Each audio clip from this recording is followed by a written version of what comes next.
बहरहाल very good. Tahir ने चीज़ों को सबमिट रखा और जो चीज़ याद रखिएगा, वैसे तो हर चीज़ इम्पोर्टेंट है, लेकिन जो ज़्यादा इम्पोर्टेंट है वो 3 चीज़ें हैं, दोबारा गौर कर लीजिए।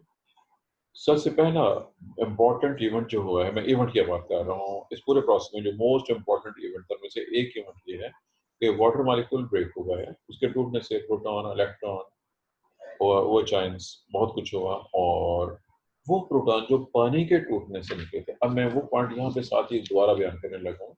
आपके सामने क्वेश्चन या जो भी रिएक्शन बना हुआ है जेड स्कीम का, चेक करें कि जहाँ पे पानी टूटा है उस पे से प्रोटॉन निकले हुए दिखाए गए हैं, लेकिन जो चेन हमने कल स्टडी की उसमें हर जगह पे 2 इलेक्ट्रॉन 2 इलेक्ट्रॉन 2 इलेक्ट्रॉन, हर जगह पे वो एक स्टेप से निकलने वाले 2 इलेक्ट्रॉन वो शो किए हैं।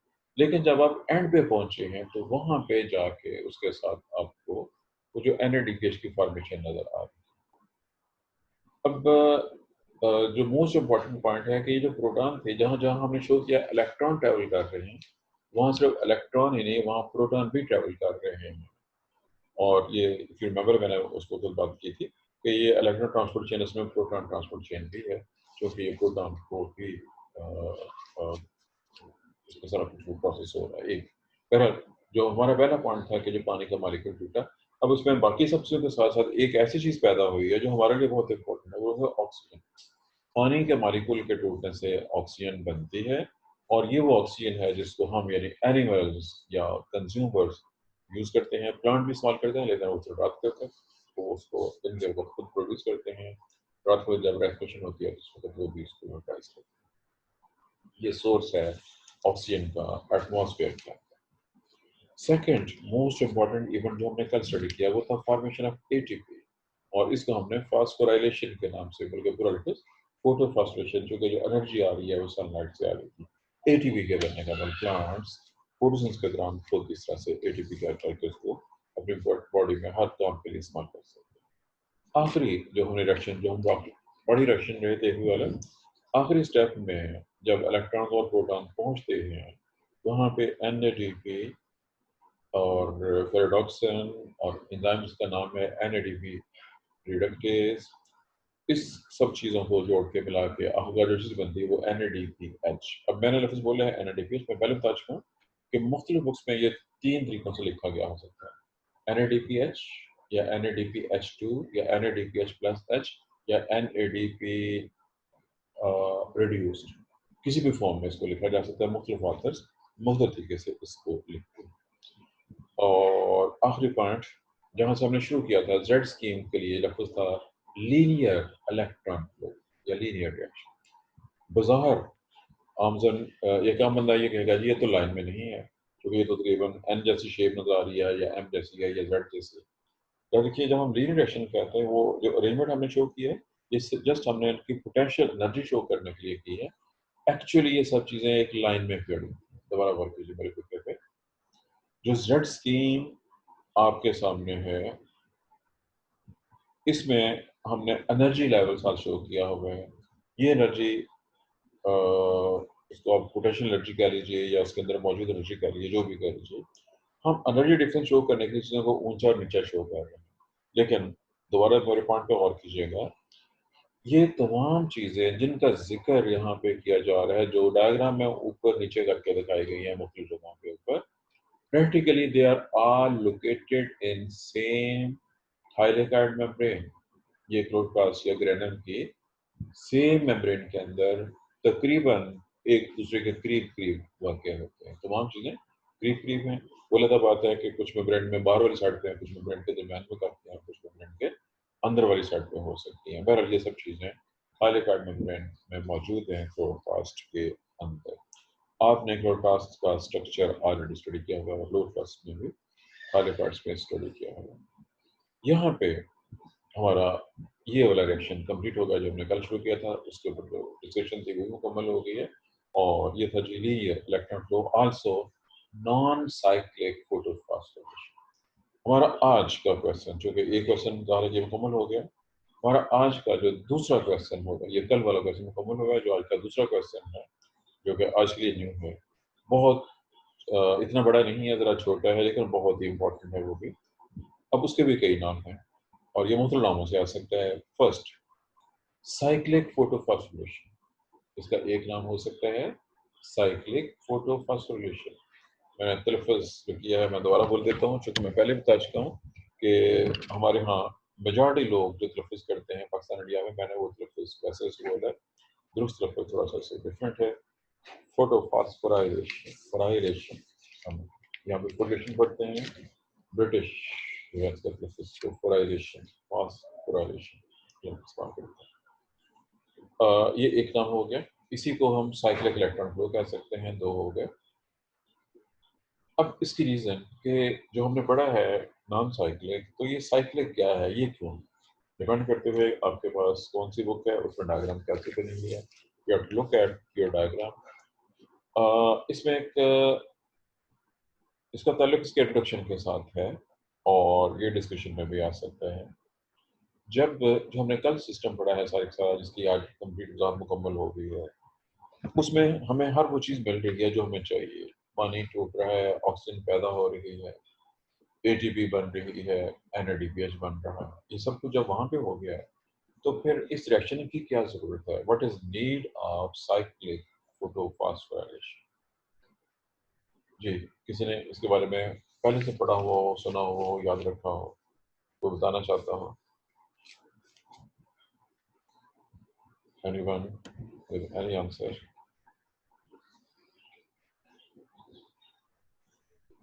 The conversion of ADP into ATP by using the sunlight energy is called phosphorylation or cyclic phosphorylation. मतलब आपने मेरे सवाल पे गौर नहीं किया है।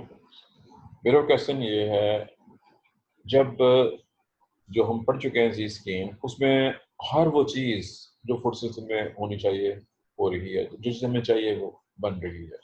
पानी टूट रहा है, इलेक्ट्रॉन प्रोटॉन निकल रहे हैं, ऑक्सीजन पैदा हो रही है, एटीपी बन रही है, एनएडीपीएच बन गया है, जो कुछ फूड सिस्टम में करना था उसने सारा कुछ कर लिया हुआ है। उसके होते हुए इसकी क्या ज़रूरत है? What is need of cyclic photophosphorylation? इसकी क्या ज़रूरत है? क्यों हो रहा है? एक सर तो मैं बताऊं? जी, आप बताएँ? सर ये जो एटीपी है ये कार्बन फिक्सेशन के लिए यूज होती है। हुँ। तो एटीपी तो सर पहले फिर उससे ग्लूकोज बनता है। नहीं, मसला ये है कि एटीपी तो बन रही है इसमें। जो हमने पहले से पढ़ी है ज़ी स्कीम, उसमें तो एटीपी बन रही है, पहले बन रही है। और कुछ? Any more answer? हर सवाल नहीं है? ये इरम आप बताएँ? इरम? शुगर फॉर्मेशन मतलब उसकी फूड, तो वो तो इस साइकिल में बनेगी ना, साइक्लिक में नॉन में अ, नहीं बनेगी, आपकी आवाज़ नहीं बनेगी। जी, इरम आपकी आवाज़ साफ नहीं आ रही है, आपके नेट में प्रॉब्लम है, आप बंद कर दें माइक अपना। जी, और कोई बताना चाह रहा है जी? उसमें सर ये जो साइक्लिक फॉस्फोराइलेशन है, इसमें जो एटीपी बनती है उसमें एनर्जी कम यूज होती है, एनर्जी सेव होती है इसकी वजह से। एनर्जी सेव होती है, नहीं, आपका जवाब गलत है जी। और कोई जी? हफ्सा आप क्या कहना चाह रही हैं? हफ्सा? Yes sir. सर आप आई थिंक एटीपी जो जिसकी में बनती है वो इतनी इनफ नहीं होती इस वजह से। जी, पहला जवाब आया है जो तकरीबन ठीक है, चूँकि बाकी सब लोगों को तुक्के लगा रहे थे, और याद रखिए साइंस में तुक्के नहीं लगते हैं। अब आपने चूँकि आई थिंक के साथ जवाब दिया है, पहला जवाब आपका तकरीबन ठीक है। मुझे इसको थोड़ा-सा एक्सप्लेन करना पड़ेगा। आप लोगों के पास बुक मौजूद होगी, उस बुक को निकालें, उसमें इसके करीब-करीब कहीं पे केल्विन साइकिल होना चाहिए। अपनी बुक निकालें और ढूँढें क्या आपके पास बुक में इसके करीब-करीब आगे नेक्स्ट या नेक्स्ट सेक्शन केल्विन साइकिल बना हुआ है कि नहीं बना हुआ है। चेक कर लीजिए अपनी बुक को।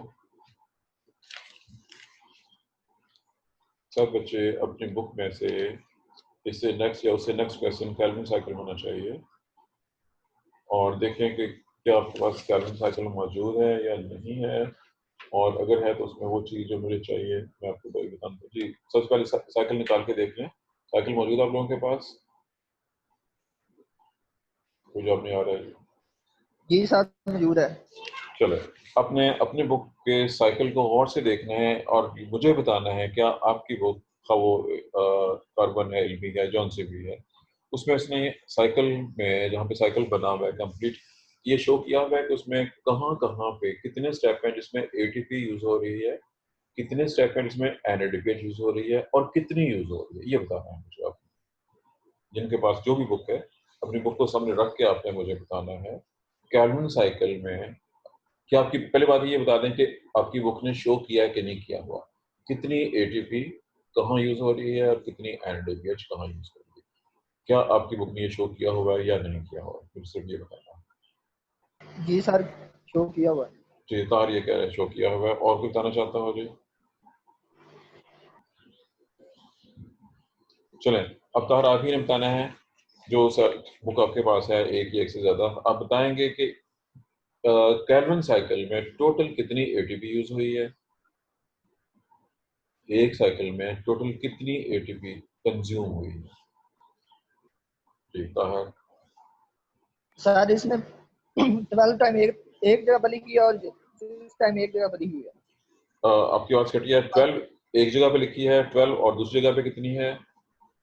6 मॉलिक्यूल राइबोलोज बिसफॉस्फेट से पहले 6 सर मॉलिक्यूल 18 मॉलिक्यूल जो होते हैं एटीपी के 18।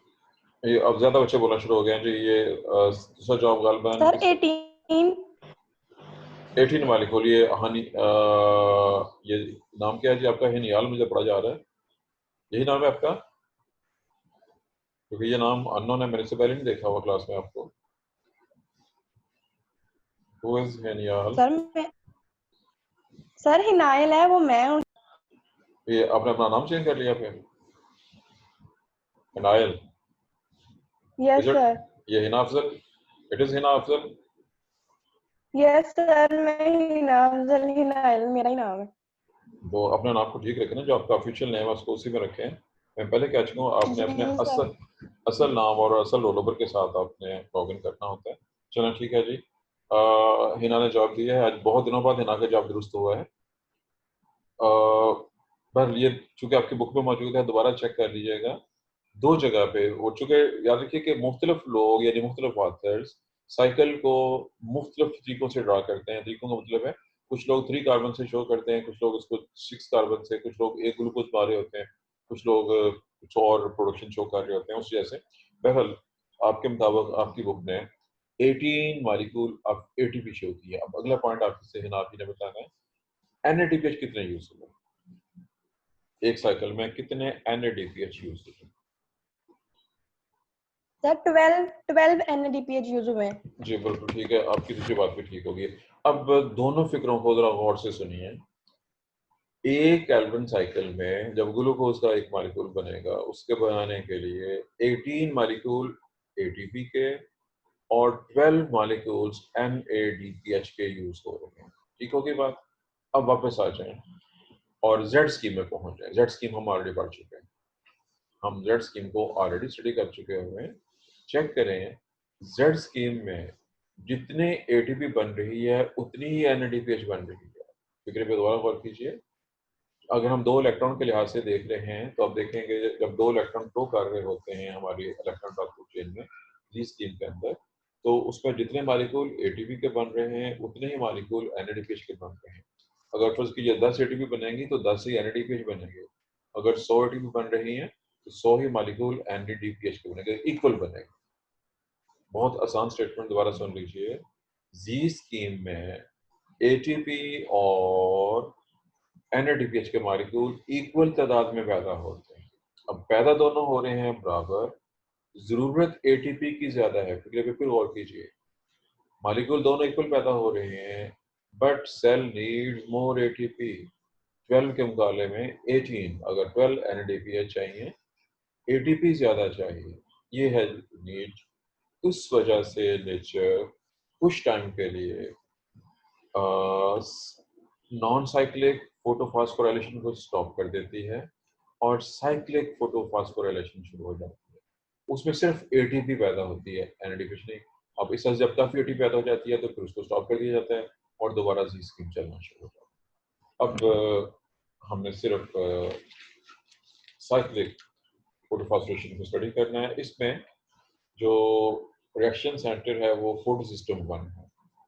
फोटो सिस्टम 1 पे लाइट स्ट्राइक हुई,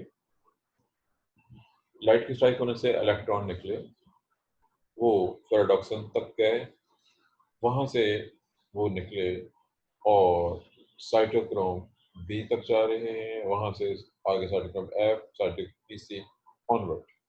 अब दोबारा देखें, इलेक्ट्रॉन सिस्टम 1 से निकले हैं पैराडॉक्सन, और उसके बाद मुख्तलिफ साइटोक्रोम से होते हुए वापस सिस्टम 1 में आ गए। अब मुझे पंजाबी का स्टेटमेंट बोलना पड़ेगा, पहले उर्दू में बोलना है, मैं बोलता पंजाबी ज़्यादा मजेदार है। जिथे दी खोती उथे आन खलोती। इलेक्ट्रॉन जहाँ से निकले थे घूम फिर के आखिरकार वो वहीं पे पहुंच गए। सिस्टम 1 पैराडॉक्सन, साइटोक्रोम, पीसी, वापस साइटोक्रोम, पीसी निकल के वापस सिस्टम 1।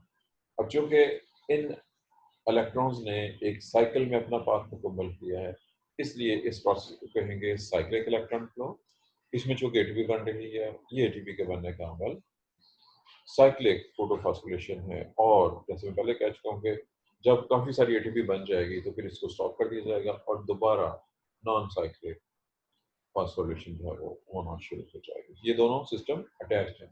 ये यूँ समझिए कि जो जी स्कीम आपने पढ़ी हुई है, जी स्कीम में पैराडॉक्सन से निकलने वाले इलेक्ट्रॉन बजाय NADPH में जाने, NADP में जाने के साइटोक्रोम बी में चले जाते हैं और ऑनवर्ड बाकी सारा प्रोसेस सिर्फ एटीपी की फॉर्मेशन होता है, NADPH के बनने का अमल मुकम्मल होता है। ये है जो बहुत इम्पोर्टेंट रिएक्शन जिसका नाम था साइक्लिक इलेक्ट्रॉन फ्लो, और जिसका मकसद सिर्फ और सिर्फ ज़्यादा एटीपी पैदा करना है ताकि सेल में केल्विन साइकिल की एटीपी की ज़्यादा ज़रूरत को पूरा किया जा सके। एटीपी कैसे बनती है बाकी सब कुछ वो शुरू बारूफ है, जो कि सेपरेट परसेंटेज में हम स्टडी करेंगे।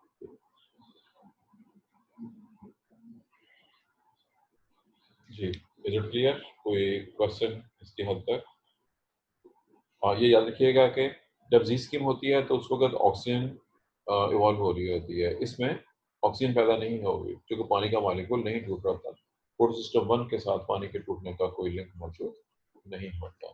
और ऐसे ही यहाँ पे सिस्टम 1 यूज हो रहा है लेकिन NADPH पैदा नहीं हो रही है, जबकि जो हमारा जी स्कीम है उसमें सारी तीनों चीज़ें हो रही होती हैं। इसमें सिर्फ एक चीज़ हो रही है, उसमें 3 चीज़ें होती हैं, और इसका मकसद हम पहले पढ़ चुके हैं, उस एटीपी की कमी को पूरा करना जो ज़्यादा मिकदार में रिक्वायर्ड होती है, ख़ासतौर पर केल्विन साइकिल की।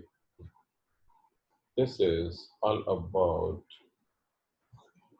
साइक्लिक इलेक्ट्रॉन फ्लो और साइक्लिक फोटोफॉस्फोराइलेशन। जी, हमारे 2 क्वेश्चन मुकम्मल हो गए हैं।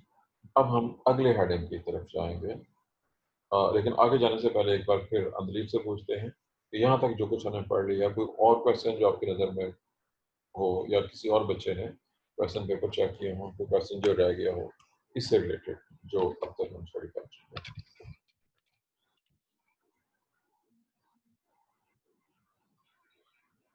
जवाब देना चाहता हो जो किसी के नज़र में कोई क्वेश्चन मौजूद रहा हो जो सर इससे रिलेटेड हो गए, यही थे। चलें जी, ये मसला हल हो गया, क्वेश्चन हमारे पूरे हो गए। मैं जस्ट एक नज़र सिलेबस पे मारना चाह रहा हूँ इसका वजह से बस के लिहाज से।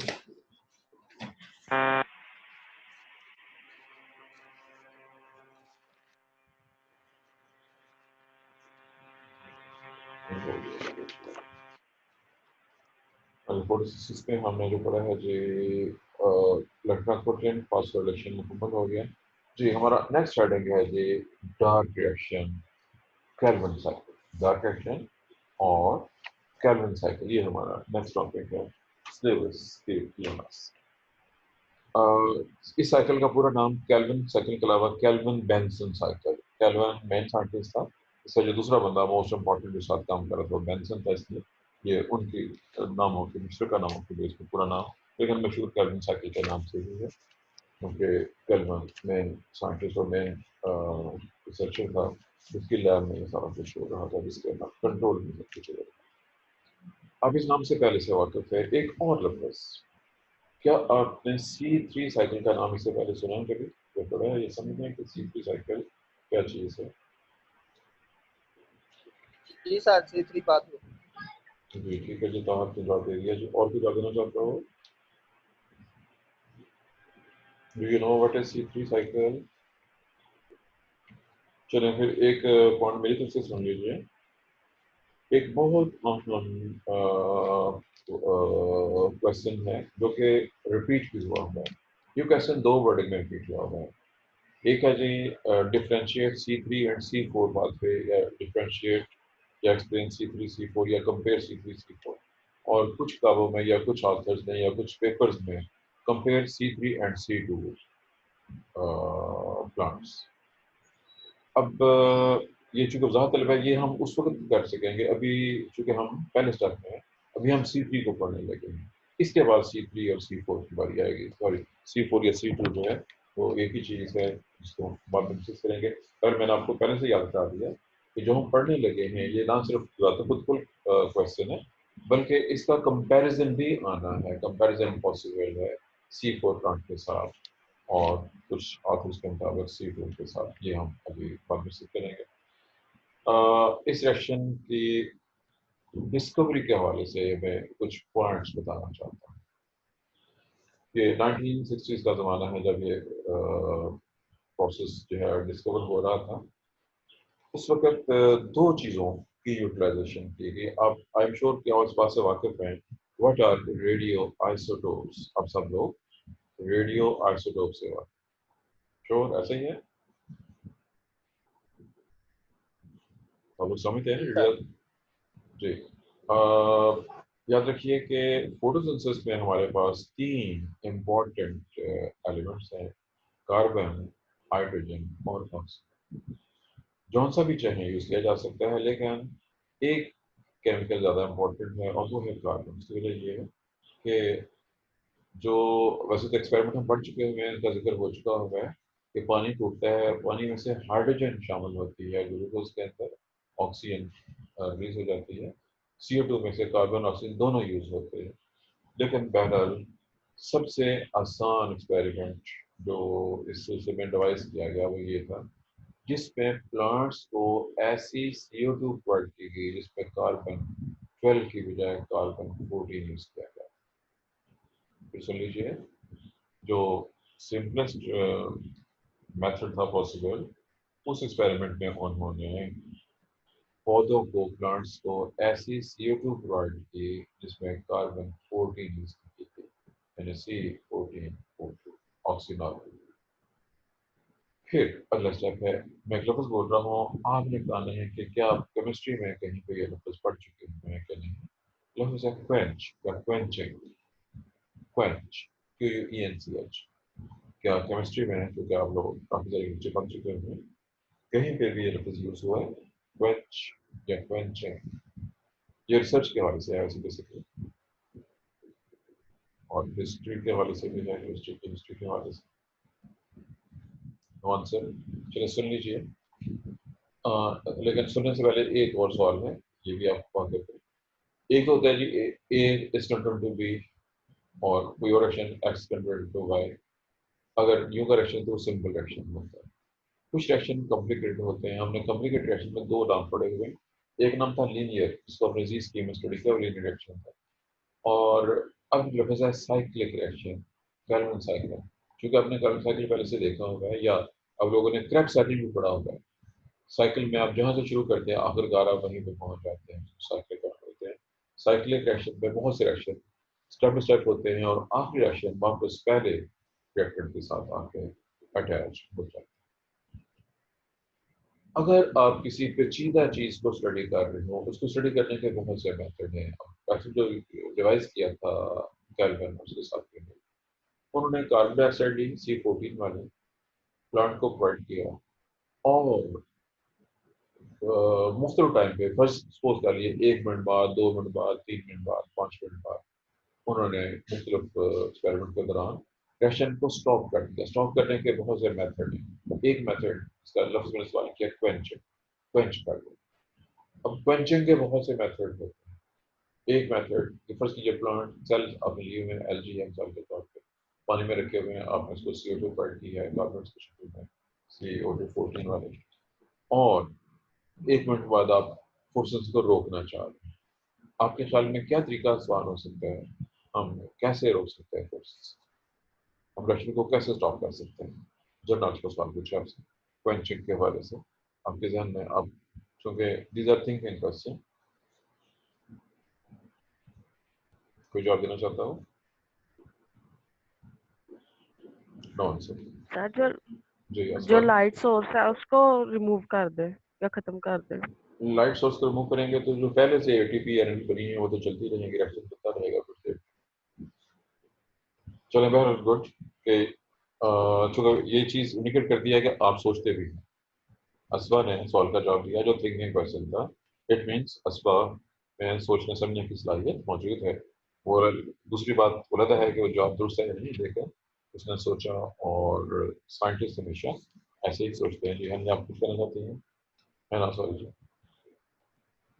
ये हफ्सा है जी, सॉरी हफ्सा, आपका सर माइक। जो एंड पे राइबोलोज बिसफॉस्फेट बना है, अगर उसके बाद हम 3 कार्बन डाइऑक्साइड ऐड करेंगे तब भी वो राइबोज बनेगा, अगर कार्बन डाइऑक्साइड ऐड ना करे तो तब भी स्टॉप हो सकता है। नहीं, चूंकि आपने जब ऐड किया था तो उस वक्त उसमें कोई शर्त नहीं थी। वो रिएक्शन जब तक, चूंकि हमें नहीं अंदाजा होता, जब ये बात हो रही 1960 के ज़माने की, तब रिसर्च हो रही थी, उसको बिल्कुल अंदाजा नहीं था कि रिएक्शन कैसे हो रहा है, किस स्पीड से हो रहा है, क्या होगा, क्या बनेगा। चलिए इसको सुन लीजिए। उन्होंने होते हुए यानी कि बहुत सी सैंपल्स चल रहे हैं, बहुत से एक्सपेरिमेंट मुख्तलिफ टाइम पे, मैंने फर्जी टाइम दिया था 1 मिनट 2 मिनट, मुख्तलिफ टाइम्स पे उन्होंने रिएक्शन को, ऐसा भी हुआ कि 5 मिनट बाद रोका, 10 मिनट बाद रोका। उसके रोकने के कई तरीके हैं। एक मेथड ये है कि आप उस पूरे प्रोसेस को जो हम को हो रहा था उसको, उसमें गर्म पानी डालते हैं, शदीद गर्म पानी डालते हैं। गर्म पानी सेल्स को किल कर देगा, प्रोसेस यही पे रुक जाएगा। एक मेथड। सेकंड है कि आप उसमें इंतहाई ठंडी चीज़, आप समझते जैसे ड्राई आइस होती है, अगर आप समझें ड्राई आइस क्या चीज़ है, या बहुत ठंडी बर्फ क्रश करके इसमें डाल दे जो टेम्परेचर को फौरी तौर पर जीरो पे ले जाए और प्रोसेस को रोक दे। पर मुख्तलिफ मेथड हैं क्वेंचिंग के। क्वेंचिंग की थी और क्वेंचिंग करने के बाद चेक किया गया, देखा गया कि इस वक्त वो जो रेडियो कार्बन थी वो किस मालिक्यूल में है। और बहुत एक्सपेरिमेंट के बाद ये पता चल गया कि जी सबसे पहले कौन सा केमिकल बनता है, फिर कौन सा बनता है, फिर कौन सा बनता है।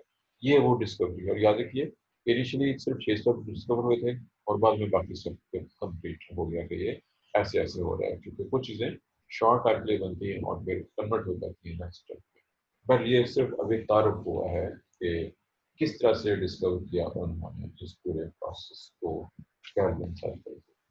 अब मैंने आपसे आपकी क्लास से जो सवाल पूछा था कि आपके पास जो कार्बन साइकिल बना हुआ है वो किस तरह का है, उसमें कितनी एटीपी यूज हुई हुई है।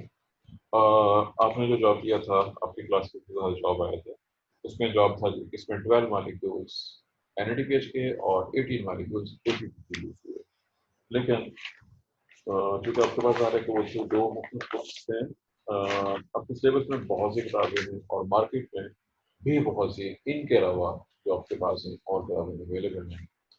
डिफरेंट ऑथर्स ने साइकिल को मुख्तलिफ तरीकों से डिवाइड किया है और उसमें डिपेंड करते हुए कि उन्होंने 1 CO2 यूज़ की है, 3 CO2 यूज़ की है, 6 CO2 यूज़ की है या कितनी यूज़ की है, उसके लिहाज से मुख्तलिफ बुक्स के अंदर आपको कार्बन साइकिल प्रोसेस सेम रहेगा। याद रखिएगा प्रोसेस सेम रहेगा, सिर्फ ये फर्क पड़ेगा अगर आप सिंगल CO2 ऐड करते हैं तो बहुत ही सिंपल और प्रोडक्ट प्रॉपर्टी बनेगी। अगर आप 3 CO2 ऐड करते हैं कार्बन साइकिल जहाँ पे मौजूद है उसके अंदर, तो आपकी जो प्रोडक्ट है वो ट्राइओज शुगर बनेगा। अगर आप 6 CO2 यूज करते हैं तो फिर आपको 2 ट्राइओज यानी इक्वल टू 1 ग्लूकोज हासिल हो सकेगा। अगर आप 12 CO2 यूज करते हैं तो ग्लूकोज के 2 मालिक्यूल या ग्लूकोज फ्रुक्टोज के 2 मालिक्यूल, एक ग्लूकोज एक फ्रुक्टोज, और उनसे आगे चीनी का एक मालिक्यूल हासिल हो सकता है। और अगर आप 1000 के साथ ऐड करना शुरू कर दें तो फिर आप स्टार्च तक इसको लेके जा सकते हैं। बहरहाल मैंने आपके सामने प्रोसेस की सारी जो मॉडिफिकेशन है, पॉसिबल मॉडिफिकेशन बता दी है कि सिंगल CO2 के साथ कुछ तो आपने शो किया हुआ है, कुछ ने 3 CO2 के साथ शो किया हुआ है, ये एडिशन भी की है। ये भी याद रखिएगा, ये एक बहुत इंपॉर्टेंट पॉइंट है और ये एक ऐसा पॉइंट है जो आपके लिए हैरान कन परेशान भी होगा। फर्ज कीजिए किसी जगह पे क्वेश्चन पूछ लिया गया है या किसी टीचर ने सवाल पूछ लिया है, कैल्विन साइकिल का पहला स्टेप कौन सा, कैल्विन साइकिल कहाँ से शुरू होता है, आपका जवाब क्या हो?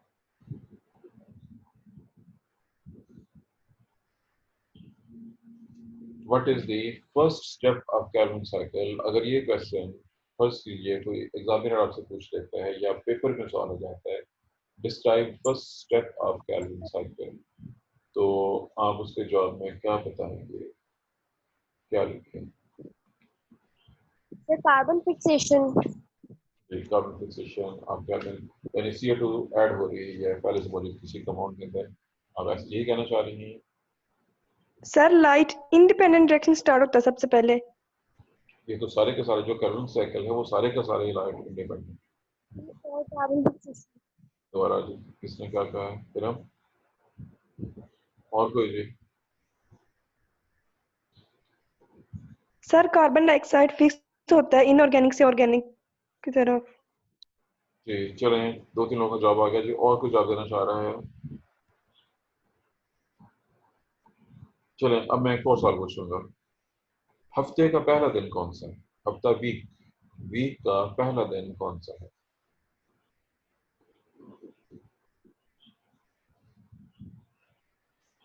सर यूजुअली हम कहते हैं कि जो छुट्टी के बाद वाला दिन होता है वो हमारे लिए होता है जैसे मंडे, लेकिन मतलब फ्राइडे को भी फर्स्ट डे आ जाता है, इसलिए हम कंफर्म नहीं सर है संडे कि होता है। जी इरम का जवाब ठीक है, और कोई जवाब देना चाहता हो जी? और क्या सर आंसर? संडे होता है हफ्ते का पहला दिन। जी अंदलीब ने कहा जी संडे होता है, इरम ने कहा जी मंडे होता है, लेकिन अगर फ्राइडे को छुट्टी हो तो फिर सैटरडे हो जाएगा। और आप के नॉलेज में हो, यहूदी हफ्ते को छुट्टी करते हैं सैटरडे को, तो संडे उनका पहला दिन होता है। इसका मतलब हफ्ते में कोई भी दिन पहला नहीं होता, या आप किसी भी दिन को पहला दिन कह सकते हैं। हफ्ते के 7 डेज हैं, सारे यके बाद दिखे आ रहे हैं। आप खुद तो फिक्स कर सकते हैं कि हम यहाँ पे छुट्टी करेंगे। मुसलमान कहते हैं जी हमने जुमे की छुट्टी करनी है, हफ्ता हमारा पहला दिन होगा।